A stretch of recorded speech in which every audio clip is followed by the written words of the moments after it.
ओम नमो भगवते वासुदेवाय। ओम नमो भगवते वासुदेवाय। ओम नमो भगवते वासुदेवाय। हरे कृष्ण। आप सभी भक्तों का एक बार फिर से बहुत बहुत हार्दिक स्वागत। हम पढ़ रहे हैं श्रीमद् भागवतम, चौथा स्कंद, 24वां अध्याय, जिसका शीर्षक है शिव जी द्वारा की गई स्तुति का गान, यानी कि रुद्र गीता। रुद्र गीता का अध्याय पढ़ रहे हैं आज। हम अंतिम कुछ श्लोकों पे हैं। पिछले कुछ दिनों में हमने पूरी शिवजी ने भगवान कृष्ण की कैसी महिमा का गान किया है। प्रचेतास, जो कि प्राचीन महर्षि के पुत्र हैं, इन लोगों को बिल्कुल क्रिस्टल क्लियर अंडरस्टैंडिंग दी है। बता दिया है कि श्रेष्ठता किसको कहते हैं, बता दिया है व्यक्ति को क्या गाना चाहिए, क्या सुनना चाहिए, क्या कहना चाहिए, अपने जीवन को किस तरफ लगाना चाहिए। ये सब शिवजी ने बड़ी खूबसूरती से इनको बताया है। अभी हम यहां से आगे पढ़ेंगे। मैं आपकी स्क्रीन पे ये श्लोक शेयर कर रहा हूं ताकि प्रेम से आप लोग इसको पढ़ सको, साथ साथ में पढ़ेंगे। तो शिव जी आगे कह रहे हैं, दिस इज श्लोक नंबर 67। हे भगवान, आप अपनी शक्तियों के द्वारा सृष्टि कर लेने के बाद सृष्टि में 4 रूपों में प्रवेश करते हैं। आप जीवों के अंतःकरण में स्थित होने के कारण उन्हें जानते हैं और यह भी जानते हैं कि वे किस प्रकार इंद्रिय भोग कर रहे हैं। इस भौतिक जगत का तथा कथित सुख ठीक वैसा ही है जैसे शहद के छत्ते में मधु एकत्र होने के बाद मधुमक्खी द्वारा उसका स्वादन। ओम अज्ञानतिमिरान्धस्य ज्ञानाञ्जनशलाकया चक्षुरुन्मीलितं येन तस्मै श्रीगुरुवे नमः। श्रीचैतन्यमनोभीष्टं स्थापितं येन भूतले स्वयं रूप कदा मह्यं ददाति स्वपदान्तिकम्। वन्देऽहं श्रीगुरु श्रीयुतपदकमलं श्रीगुरुन् वैष्णवांश्च। श्रीरूपं साग्रजातं सहगण रघुनाथान्वितं तं सजीवं सावधैतं सावधूतं परिजनसहितं कृष्ण चैतन्य देवं श्री राधा कृष्ण पादान सहगण ललिता श्री विशाखान्वितांश्च। हे कृष्ण करुणा सिंधु दीनबंधु जगतपते गोपेश गोपिका कांता राधा कांता नमोस्तुते। तप्त कांचन गौरांगी राधे वृंदावनेश्वरी वृषभानुसुते देवी प्रणमामि हरिप्रिये। वाञ्छाकल्पतरुभ्यश्च कृपा सिन्धुभ्य एव च पतितानां पावनेभ्यो वैष्णवेभ्यो नमो नमः। जय श्री कृष्ण चैतन्य प्रभु नित्यानंद श्री अद्वैत गदाधर शिवासदि गौर भक्त वृंद। हरे कृष्ण कृष्ण कृष्ण हरे हरे, हरे राम राम राम हरे हरे। तो यहां तात्पर्य में श्रील प्रभुपाद जी कह रहे हैं, जगत गुरु श्रील प्रभुपाद की जय। ये दृश्य जगत भगवान की बहिरंगा शक्ति का प्रदर्शन है और चूंकि निर्जीव पदार्थ स्वतः गतिमान नहीं हो सकता, इसलिए भगवान स्वयं इस भौतिक सृष्टि में अपने अंश के रूप में प्रवेश करते हैं, यानी परमात्मा के रूप में इस सृष्टि में भगवान प्रवेश करते हैं। वे अपने पृथक पृथक अंशों के रूप में भी प्रविष्ट होते हैं। दूसरे शब्दों में जीव तथा भगवान दोनों ही भौतिक सृष्टि को गतिशील करने के लिए इसमें प्रवेश करते हैं। तो ये जो संसार है ये मैटर है, matter, and matter is dead. Matter is dead. जब जीवात्मा इस मैटर में घुसती है तो इस मैटर में चेतना आती है। और केवल जीवात्मा नहीं, भगवान परमात्मा के रूप में हर एक गतिशील व्यक्ति, हर एक प्राणी, चाहे वो पेड़ हो, चाहे वो इंसेक्ट हो, चाहे वो जानवर हो, चाहे वो पानी में रहने वाले हो, चाहे वो बैक्टीरिया हो, कुछ भी हो, परमात्मा उनके अंदर विराजमान होते हैं और जीवात्मा विराजमान होती है। जब ये दोनों विराजमान हो जाते हैं तो नॉन लिविंग एंटिटी जीने लगती है, जीने लगती है। और जब आत्मा शरीर से चली जाती है तो यही बॉडी डेड हो जाती है। परमात्मा भी चले जाते हैं, आत्मा भी चली जाती है, और ये बॉडी हो जाती है डेड मैटर, डेड मैटर। तो यहां पर शिव जी प्रचेतांश को ये समझाने में लगे हैं कि वास्तव में जितने मर्जी कर्म कर लो, जो मर्जी आप कर लो, इंद्रिय भोग के नाना प्रकार की चीजें भी देख लो आप, कह रहे हैं इस भौतिक जगत का तथाकथित सुख केवल वैसा ही है जिसमें मधुमक्खी छत्ते में मधु तो इकट्ठा कर लेती है, लेकिन उस मधु को खा नहीं पाती, तो कोई और ले जाता है। उसका छत्ता तोड़ते हैं और शहद वाला व्यक्ति शहद ले जाता है कहीं और।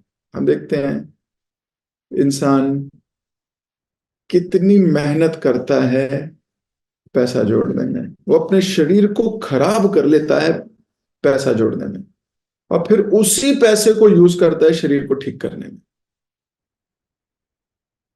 पहले शरीर खराब करता है पैसा लाने के लिए, और फिर उसी पैसे को यूज करता है उस शरीर को ठीक करने के। कितनी बड़ी विडंबना है। हम ये नहीं कहते कि पैसा मत कमाओ,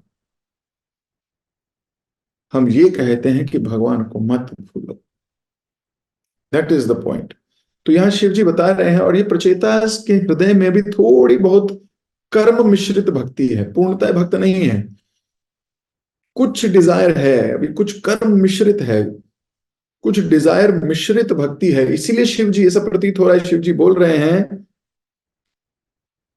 कि इंद्र भोग में हट जाओ।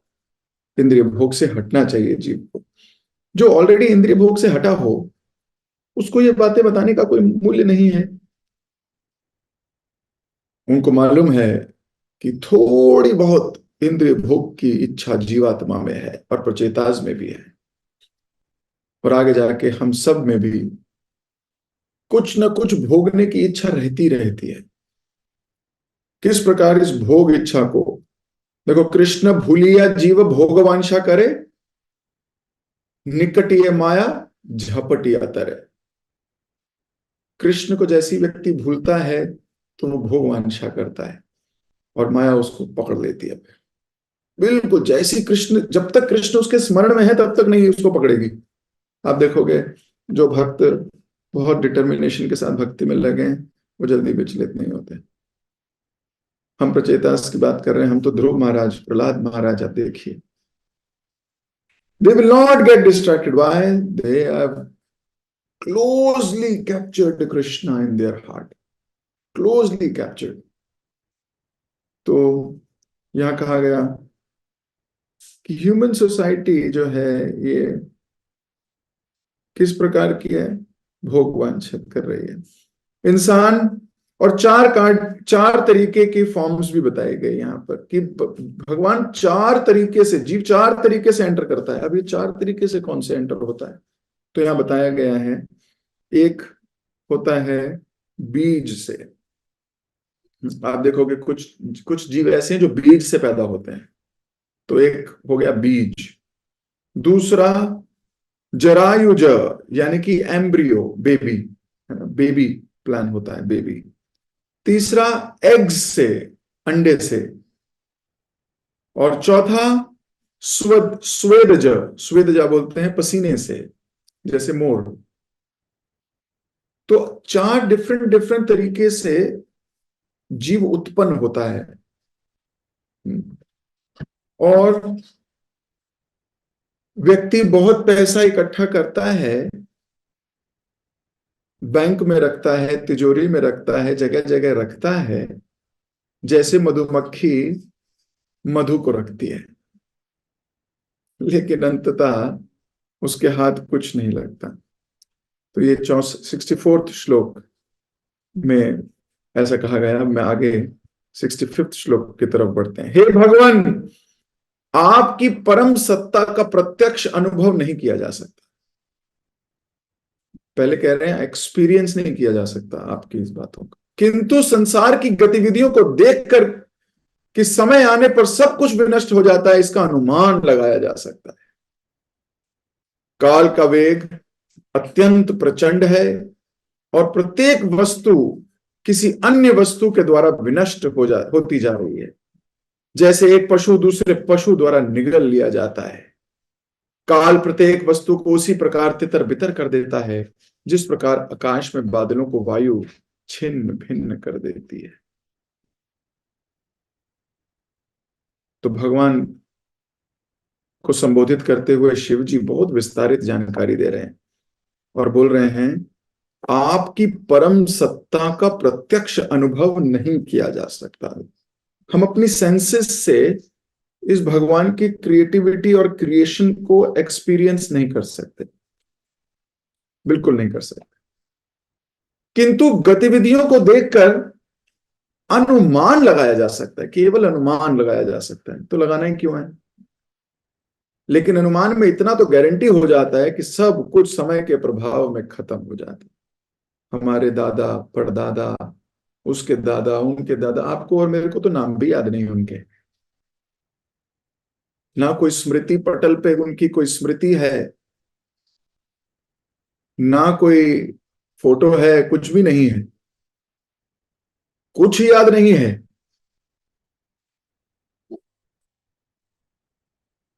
तो सारी चीजें विनष्ट हो जाती हैं, जैसे एक पशु द्वारा दूसरा पशु निगल लिया जाता है। काल सबको तितर बितर कर देता है। तो इसमें तीन चीजों के बारे में डिटेल विश्लेषण किया गया है। पहला, समय सब कुछ खत्म कर देगा, याद रखिए इसको। दूसरा, समय सब कुछ तितर बितर कर देगा। और तीसरा, समय उसको पहले तोड़ेगा जो बहुत ज्यादा ग्रीडी है। किस प्रकार? जिस प्रकार वायु बादलों को तितर बितर कर देती है, जहां बादलों का झुंड जुड़ता है वहीं तितर बितर हो जाता है।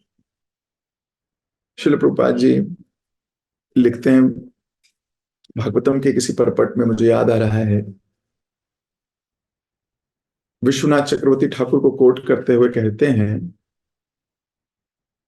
Grid when it is subjected to material things bond us in this life, and when greed is there to obtain Krishna it liberates us। क्या मतलब? जब लालच इस संसार की वस्तुओं का होता है तो हम इस संसार में बंधते हैं, लेकिन जब लालच कृष्ण के लिए हो जाता है, कृष्ण को पाने का लालच हो जाता है, कृष्ण की सेवा करने का अनमोटिवेटेड, अनअडल्टरेटेड, कृष्ण की शुद्ध सेवा करने का ग्रीड आ जाता है, तो इंसान मुक्त हो जाता है। तो ये ग्रीड बड़ा जरूरी है। अपने ग्रीड को किस तरफ लगाया है? अपने ग्रीड को आपने अपने इंद्र तृप्ति में लगाया है तो बंध जाओगे, अगर ग्रीड को कृष्ण भक्ति में लगाया है तो तर जाओगे। लेकिन यहां पर मटीरियल ग्रीड की बात की गई है, तो शिव जी बहुत क्लियरली बता रहे हैं प्रचेतास को कि छिन्न भिन्न हो जाओगे, जैसे आकाश में बादल छिन्न भिन्न हो जाते हैं। समय नष्ट कर देगा जो भी कुछ अर्जित करना चाह रहे हो, इसलिए सावधान हो जाओ। अब एक और श्लोक है रुद्र गीता का अंतिम। हे भगवान, इस संसार के सारे प्राणी कुछ न कुछ योजना बनाने में पागल हैं, तथा यह या वह करते रहने की इच्छा से काम में जुटे रहते हैं। अनियंत्रित लालच के कारण ये सब होता है। देखो, ग्रीड आ गई। जीवात्मा में भौतिक सुख की लालसा सदैव बनी रहती है, किंतु आप नित्य सतर्क रहते हैं और समय आने पर आप उस पर उसी प्रकार टूट पड़ते हैं जिस प्रकार सर्प चूहे पर झपटता है और आसानी से निगल जाता है। तो जीव अनियंत्रित लालच, कंट्रोल्ड नहीं है उसका, जो ग्रीड है कंट्रोल्ड नहीं है, अनकंट्रोल्ड है। ये बहुत बड़ी प्रॉब्लम है। अनकंट्रोल्ड ग्रीड, लस्ट है ये ना, एक तरीके की काम वासना। तात्पर्य में प्रभुपाद जी लिख रहे हैं, जगत गुरु शिल प्रभुपाद की जय। प्रत्येक व्यक्ति लोभी होता है और वह भौतिक सुख के लिए तरह तरह की योजनाएं बनाता है। भौतिक सुख की लालसा के कारण प्रत्येक जीवात्मा को पागल कहा गया है। भगवत गीता में कहा गया है, प्रकृति क्रियमाणानि गुणे कर्माणि सर्वशः अहंकार विमुक्तात्मा कर्ता अहम इति मन्यते। प्रकृति के तीनों गुणों के वशीभूत होकर मोहग्रस्त आत्मा अपने को कर्मों का कर्ता मान बैठता है, जबकि वास्तव में वे प्रकृति द्वारा संपन्न किए जाते हैं। हर कार्य प्रकृति के नियमों के अनुसार संपन्न होता है और ये नियम श्री भगवान के नियंत्रण में रहते हैं। नास्तिक या मूढ़ इसे नहीं जानते। वह अपनी योजनाएं बनाने में और बड़े बड़े राष्ट्र अपने समुद्र विस्तृत करने में लगे रहते हैं। फिर भी हम जानते हैं कि समय समय पर अनेक राज्य इस तरह बने और नष्ट हो गए। जनता की निधि मूर्खता से अनेक राज परिवार अस्तित्व में आए, किंतु कालक्रम में वे सब परिवार तथा राज्य नष्ट हो गए। तब भी मूढ़ नास्तिक लोग भगवान की श्रेष्ठता स्वीकार नहीं करते। ऐसे मूर्ख लोग अनावश्यक रूप से भगवान की परम सत्ता को माने बगैर अपने कार्य करते रहते हैं। तथा कथित राजनीतिज्ञ अपने अपने राष्ट्र की समृद्धि बढ़ाने के लिए योजनाएं बनाने में लगे रहते हैं, किंतु सच तो यह है कि वे अपने पद को ऊपर उठाने में लगे रहते हैं। भौतिक पद की अपनी लालसा के लिए वे जनता के समक्ष अपने को नेता के रूप में प्रस्तुत करते हैं और उनसे वोट बटोरते हैं, यदि वे पूर्ण रूप से प्रकृति के नियमों की पकड़ में होते हैं। ये आधुनिक सभ्यता के कुछ दोष हैं। ईश्वर भक्ति तथा भगवान की श्रेष्ठता को स्वीकार किए बिना जीवात्माएं अंततः अपनी ही योजनाओं से द्विग्न और भ्रमित हो उठती हैं। तो व्यक्ति अपनी योजना बनाता है और अपनी ही योजना से भ्रमित हो जाता है। उसे ये नहीं पता कि उसके लिए योजना बनाने वाला तो योजना बना बैठा है। उसको तो बस उस योजना को स्वीकार करना है। लेकिन ग्रीडी, हिपोक्रेट वो व्यक्ति योजना स्वीकार करने की बात नहीं करता, योजना बनाने की बात करता। बड़ी बड़ी चीजें सोचता रहता है। आर्थिक विकास की अवैध योजनाओं के फलस्वरूप विश्व भर में वस्तुओं के दाम प्रतिदिन बढ़ते जा रहे हैं। निर्धन वर्ग का जीवन दूभर गया है और वे इसका परिणाम भोग रहा है। भक्ति के अभाव से लोग तथा कथित नेताओं तथा योजना बनाने वालों से ठगे जाते हैं। फलस्वरूप लोगों के कष्ट बढ़ते जाते हैं। प्रकृति के नियमों के अनुसार जो परमेश्वर से अनुमोदित है, इस जगत में कुछ भी स्थायी नहीं हो सकता। अतः अपनी रक्षा के लिए सबको परमेश्वर की शरण ग्रहण करनी चाहिए। तो अगर हम परमेश्वर की शरण में ही नहीं गए तो आप बना लीजिए जितनी योजनाएं बना सकते हो। आपसे पहले भी कई सिकंदर आए। जब सिकंदर भारत आया था, विश्व विजेता था। जरा 2 मिनट उसकी जीवन चर्चा कर लीजिए। जिस कंट्री में जाता था जीत जाता था, जिस कंट्री में जाता था जीत जाता था। उसको लगता था उससे बड़ा कोई है ही नहीं।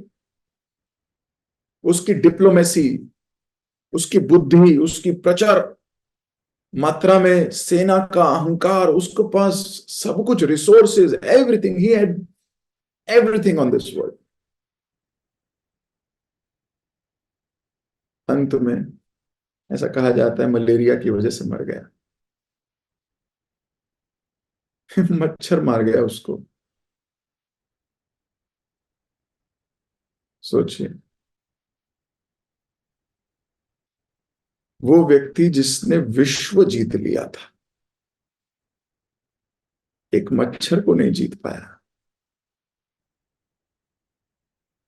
जिसने सारे राजाओं के अहंकार को चूर चूर करके नतमस्तक कर दिया था, उनके सर के मुकुटों को अपने खजाने में ऐसे लगा रखा था, ये इतने इस सन में जीता, ये मैंने इस सन में जीता, ये मैंने इस सन में जीता।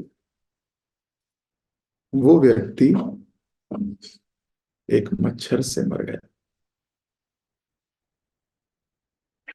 कितनी बड़ी डींगे हांग लोगे, कितनी योजनाएं बना लोगे, सिकंदर से बड़ी योजना नहीं बना सकते। ज्यादा से ज्यादा कितने बड़ा एम्पायर सेटअप कर लोगे, बताओ बताओ। ब्रह्मा जी के घर में कितने कमरे हैं मालूम है? नहीं मालूम। 40 मिलियन बेडरूम्स, 4 करोड़ कमरों का घर है ब्रह्मा जी का। 4 करोड़ कमरों का घर है। आपका घर कितना बड़ा हो सकता है? 3 BHK लिया नहीं जा रहा है। 4 BHK में नानी मर गई, 5 में तो सभी मरेंगे फिर, है? सोचो, 4 करोड़ कमरों का घर है, और ध्रुव महाराज कहते हैं ये क्या कांच के टुकड़े दे रहे हो मेरे को। जब भगवान कह रहे थे तुम्हें ब्रह्मा जी से बड़ा घर चाहिए, अच्छा उनका घर में 4 करोड़ कमरे हैं तो तुम्हें उसे थोड़ा बड़े कमरे वाला दे देते हैं। ये क्या कह रहे हैं ध्रुव महाराज? बोल रहे नहीं रे बाबा, अभी नहीं। ये तो कांच के टुकड़े हैं ब्रह्मा जी का घर। सोचो, ब्रह्मा जी का घर ध्रुव महाराज के लिए आज कांच के टुकड़े हो गया। आप में से कितने लोगों को चाहिए 40 करोड़ कमरे, 4 करोड़ कमरे, 40 मिलियन रूम का पैलेस?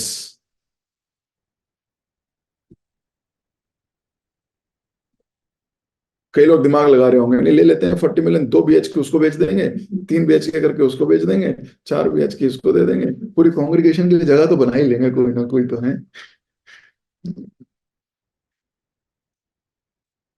हमारे शास्त्र बताते हैं 40 मिलियन रूम्स हैं उसमें। ये तो मैं बेडरूम्स की बात कर रहा हूँ। कॉरिडोर भी होगा, ड्राइंग रूम भी होंगे, किचन भी होगी, सोचो कितना कुछ और होगा। और ध्रुव महाराज कह रहे हैं हे रख लो, मुझे नहीं चाहिए ये। इसका मतलब उनको उससे बड़ी चीज मिल रही होगी ना। और वो कह रहे हैं मुझे अपने गुरु के चरण दे दीजिए, बस मैं उनकी सेवा करता रहूं जिंदगी भर, मुझे और कुछ नहीं चाहिए। मेरे गुरु के तो 2 ही चरण है भाई, उस 2 चरणों का क्या करोगे तुम? 4 करोड़ वाला घर ले लो ना, 4 करोड़ कमलों वाला। वो कह रहे हैं इट इज ब्रोकन पीसेस। ये कॉन्शियसनेस आई कहां से, मतलब कैसे परिवर्तन आ गया ये कॉन्शियसनेस में? इंटेलिजेंस, दिस इज बुद्धिमानी। कृष्ण कृपा, दिस इज कृष्ण कृपा। समझ नहीं आएगी, हम इसको समझ ही नहीं पाएंगे जब तक उस फ्रीक्वेंसी को कैच नहीं करेंगे। आप सोचिए, महाप्रभु जब जगन्नाथ जी के विग्रह के सामने जाते थे, पागल होकर नाचते थे। हम्म। जगन्नाथ जी का मंदिर जब 15 दिन के लिए बंद होता था, 15 डेज क्लोज, कब होता है मालूम है ना आप सबको? जगन्नाथ जी का मंदिर 15 दिन के लिए बंद हो जाता है। हम्म। महाप्रभु कहीं और जाके नाचा करते थे 15 दिन। सोचो कैसे, मतलब 1 सेकंड भी वो छोड़ नहीं सकते थे, नॉट इवन 1 सेकंड। हम चाहते हैं हमें वो दिखते जगन्नाथ जी वैसे कैसे, मतलब कैसे देखें हम उनको कि 1 मिनट भी आंख ही ना हटे उनसे। वो फ्रीक्वेंसी है, फ्रीक्वेंसी, अमेजिंग। इसको समझना पड़ेगा। जब वो फ्रीक्वेंसी कैच कर लेंगे ना, तो हमें वही चीजें बहुत अमेजिंग लगेंगी। कैसे कोई रो सकता है कृष्ण के लिए, कैसे कोई नाच सकता है पागलों की तरह। हम तो नाचते हैं तो बड़े कॉन्शियस हो जाते हैं, लोग देख रहे हैं हमको। हम तो बहुत कॉन्शियस हो जाते हैं, बहुत से लोग। अरे हाथ नहीं ऊपर जाते भगवान का नाम लेते, वैसे खड़े नहीं होते, लोग देख रहे हैं, भाई हाथ तो खड़े कैसे करा जाए, मैं तो नहीं खड़े कर पाऊंगा। क्या फ्रीक्वेंसी है, आप सोचो। वो फ्रीक्वेंसी कैच कर लोगे ना जिस दिन, उस दिन you will feel like you are living a wonderful ecstasyful life. तो यहां भगवान, अगर समझ लिया ये बात कि वो तो कांच के टुकड़े हैं, तो भौतिक योजना बनानी क्यों है ऐसी इतनी तगड़ी तगड़ी, जिसमें जिंदगी निकल जाए। ध्रुव महाराज को तो 6 महीने में समझ में आ गई थी, 6 महीने में फिनिश। ऑल राइट, कृष्ण प्रकट हो गए, वासुदेव प्रकट हो गए, आशीर्वाद भी मिल गया।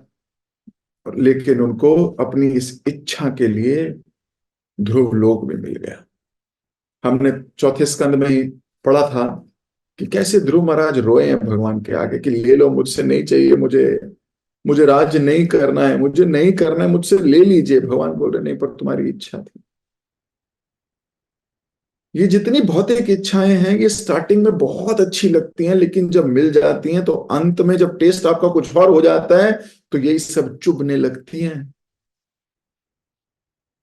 यही सब चुभने लगती हैं। तो महाराज बोले कांच के टुकड़े दे दिए मुझे, मैंने अपने साथ ही छल कर लिया है,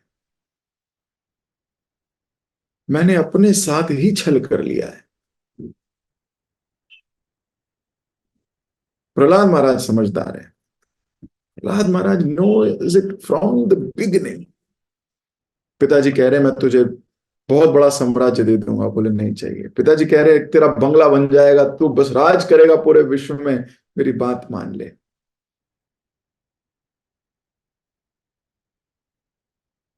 उसके लिए गुरु भी चुने हैं, शुक्राचार्य के बेटे दोनों, शंड और अमर्क।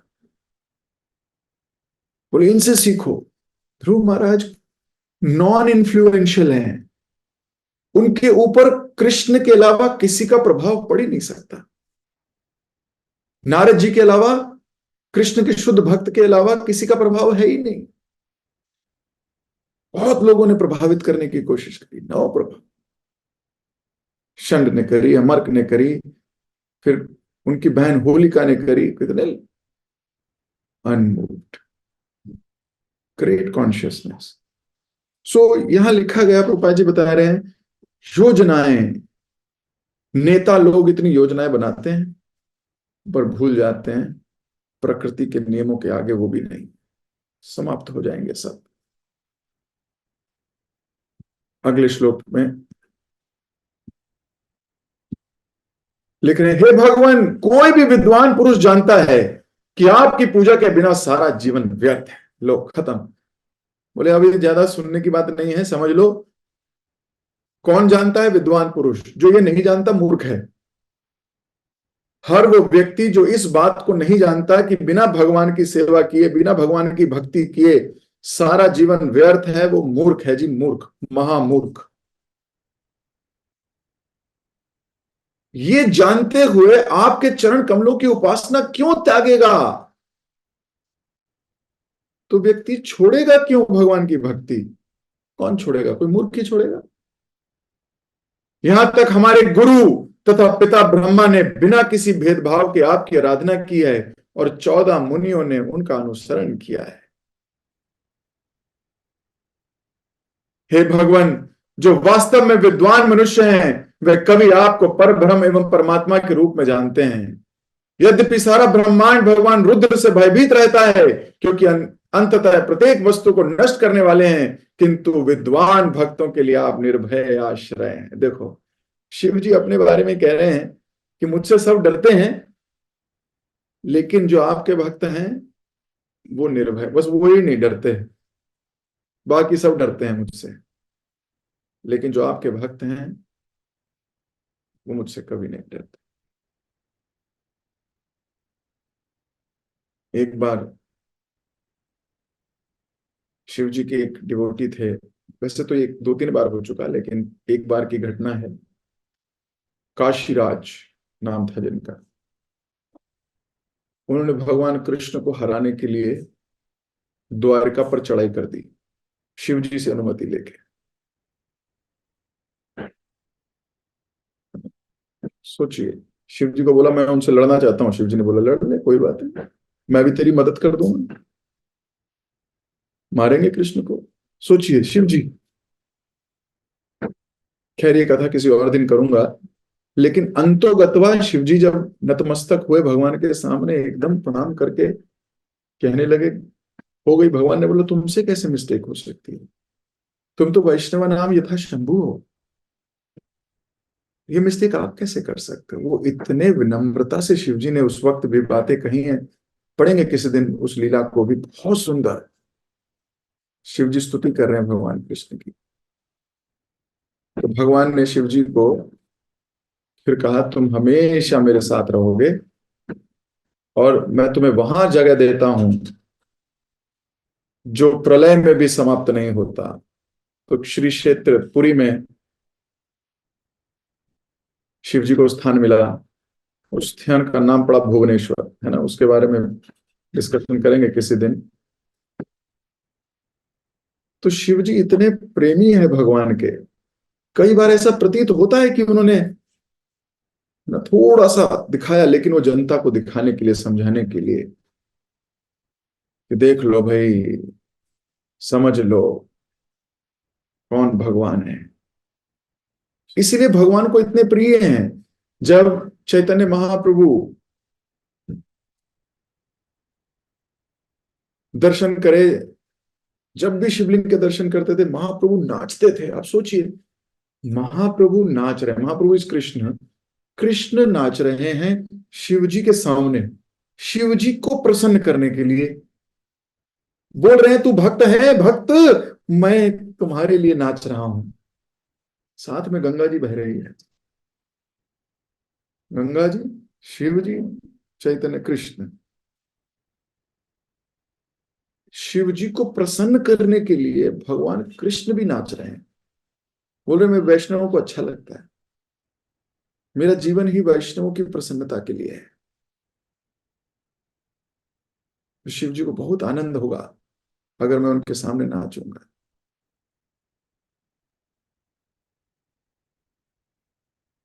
इस भाव में, उधर शिव जी इतने भाव में नतमस्तक होकर खड़े हो जाते हैं उनके सामने। हम सुनते हैं सनातन गोस्वामी की कथा वृंदावन में। सनातन गोस्वामी जप करते थे चकलेश्वर महादेव के पास, जाने नहीं दिया महादेव ने, बोले यहाँ बहुत मच्छर है। सनातन गोस्वामी ने कहा बहुत मच्छर है, शिव जी ने कहा सारे मच्छर मार खत्म कर दूंगा, यहां से मत जाओ। जब तुम कृष्ण का नाम लेते हो, मुझे लगता है मेरी जिंदगी सफल हो गई। You see these wonderful pass time between devotees and the Lord. Krishna भक्त के लिए नाच रहे हैं, भक्त कृष्ण के लिए नाच रहे हैं। उधर चैतन्य महाप्रभु महा शिव जी के लिए नाच रहे हैं, इधर शिव जी कृष्ण की स्तुतियों में लगे हैं। क्या अद्भुत है, कितना अद्भुत रिलेशन है, कितना अद्भुत रिलेशन है। तो ये जो गुणगान करने की प्रक्रिया है ना, इसे कभी मत त्यागो, कभी मत त्यागो, कभी मत त्यागो। हम भगवान का गुणगान करेंगे तो जीव और शरीर का एक्चुअल यूज कर रहे हैं। Krishna will be happy.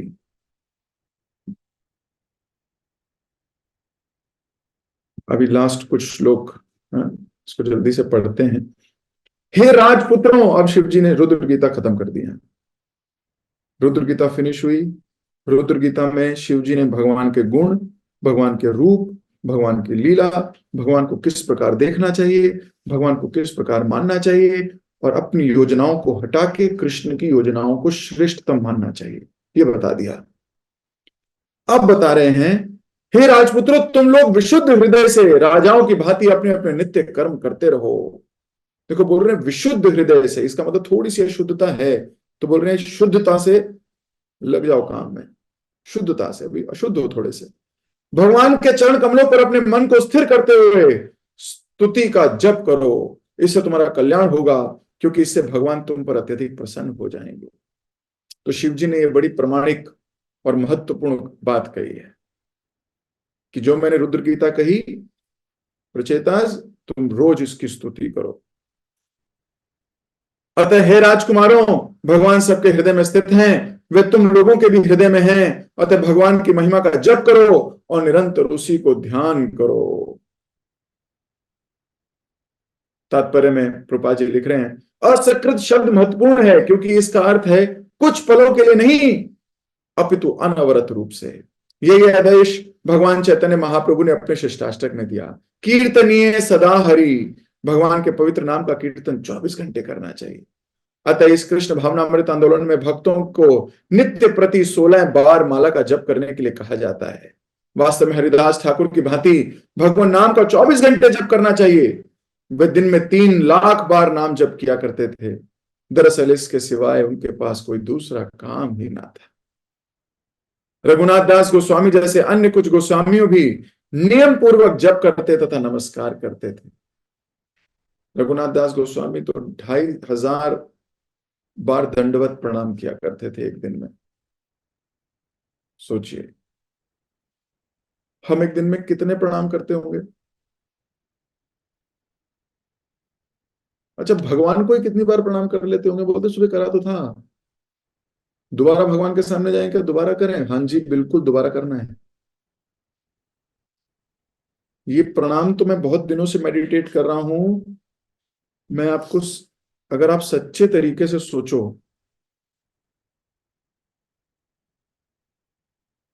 Indra ने एक बार अपने गुरु को प्रणाम नहीं किया, एक बार।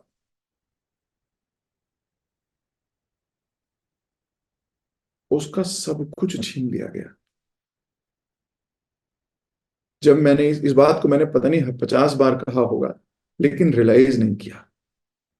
पर कुछ दिन पहले से बहुत मंथन कर रहा हूं इस बात में, और पूरे एपिसोड याद कर रहा हूं कि कभी कहीं मेरे से ऐसा तो नहीं हुआ होगा कि मेरे शिक्षा गुरु या मेरे दीक्षा गुरु मेरे सामने आए हों और मैंने औपचारिकता में आके प्रणाम ही ना किया हो उन्हें। बृहस्पति ने कुछ नहीं किया, बृहस्पति तो चले गए, लेकिन भगवान ने बहुत कुछ किया। ऐसा नहीं है कि गुरु ने कहा अब इसका सब कुछ छिन जाए, अब इसका सब कुछ समाप्त हो जाए, बिल्कुल नहीं। लेकिन भगवान ने उसे क्षमा नहीं किया। ऐसे ही हम जो देखते हैं इंद्रदुम्न स्वामी महाराज की कथा। तो इंद्रदुम्न स्वामी ने क्या किया? अगस्त मुनि आए थे, अगस्त मुनि आए, गुरु आए, इन्होंने प्रणाम ही नहीं किया उनको। चुपचाप आए, गुरु बैठ बैठ जाओ, रोज आते हैं, रोज ही मिलते हैं, क्या बड़ी बात है। अगस्त मुनि ने श्राप दिया, अगले जन्म में हाथी बनेगा, वो गजेंद्र बने अगले जन्म में। तुझे आदर करना नहीं आता, मदमस्त हाथी की तरह जीवन बिता जा। हमारे शास्त्र बताते हैं 2 प्रकार के ऑफेंस हैं, 2 प्रकार के। एक का नाम दिया है ऑफेंस ड्यू टू ओमिशन, और दूसरा है offence due to commission. Omission, commission. Omission का अर्थ है इनअटेंटिवनेस की वजह से जो अपराध हो गए, इनअटेंटिव, सतर्क नहीं थे। और कमीशन मतलब सुपीरियोरिटी कॉम्प्लेक्स। तो इनअटेंशन का अपराध मैंने जैसा भी बताया आपको, इंद्रदुम्न स्वामी इनअटेंटिव, गुरु आ गए पता नहीं चला, प्रणाम ही नहीं किया, मैं पता ही नहीं चला। दूसरा एग्जाम्पल मैंने क्या दिया अभी, इंद्र का। बृहस्पति आ गए, पता ही नहीं चला। लेकिन इन अटेंटिव अपराधों में भी इनका नाश हुआ, सर्वनाश हो गया इनका। सो केयरलेस नहीं होना, बार बार इसको कहा जाता है सतर्क रहो। केवल प्रणाम के लिए नहीं, हर चीज के लिए सतर्क रहना है।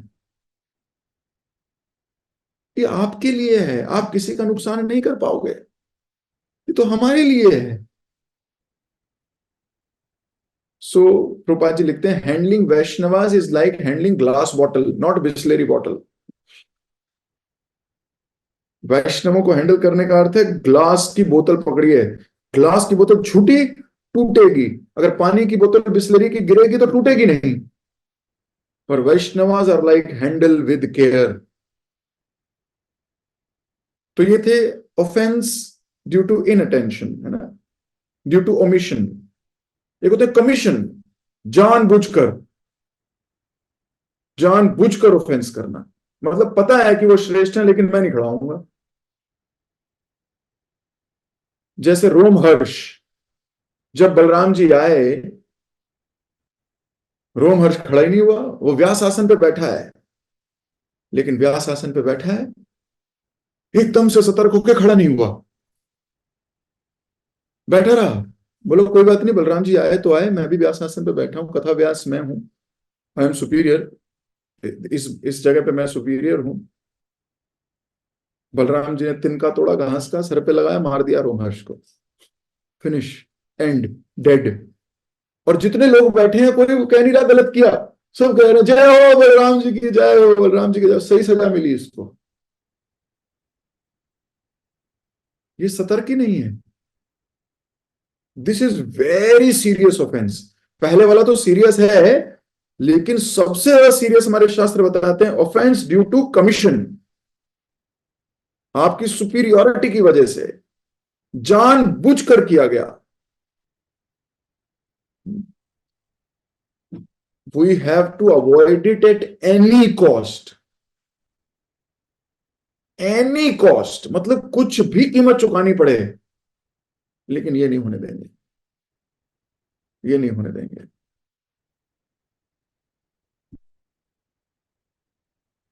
तो बिल्कुल नो ऑफेंस, कोशिश करेंगे हम सतर्क रहें। तो यहां बताया गया था सतर्क, तो सतर्क शब्द से मैं फिर इधर ले गया कि सतर्क अगर नहीं रहे तो क्या होगा। तो बिल्कुल सावधानी से, हमें सतर्कता से भगवान का नाम लेना है और वैष्णवों के साथ आचरण करना है, वेरी सतर्क। ना तो इनअटेंशन से और ना ही सुपीरियोरिटी से। कई चीजों में हमें सुपीरियोरिटी हो जाती है कई बार, या कई बार हम कैजुअल हो जाते हैं, नो कैजुअलनेस। तो ये सब लोगों को बोला जा रहा है। अभी मेडिटेट करो कि क्या कभी ऐसा हुआ तो नहीं है। मेडिटेट करो, और अगर ऐसा हुआ है, एक बार भी याद आ रहा है या कुछ डाउट हो रहा है, तुरंत क्षमा मांगो। You just don't know what is going to happen to you. तुरंत प्ले प्रे। हमारे शास्त्र गलत नहीं हो सकते। ऐसा नहीं कि इंद्र ने प्रणाम नहीं किया था, इंद्र ने इज्जत नहीं करी अपने गुरु की, तो एक दिन में खराब हुआ उसका। हाँ, उसके भी कई साल लग गए, लेकिन एंड में खत्म।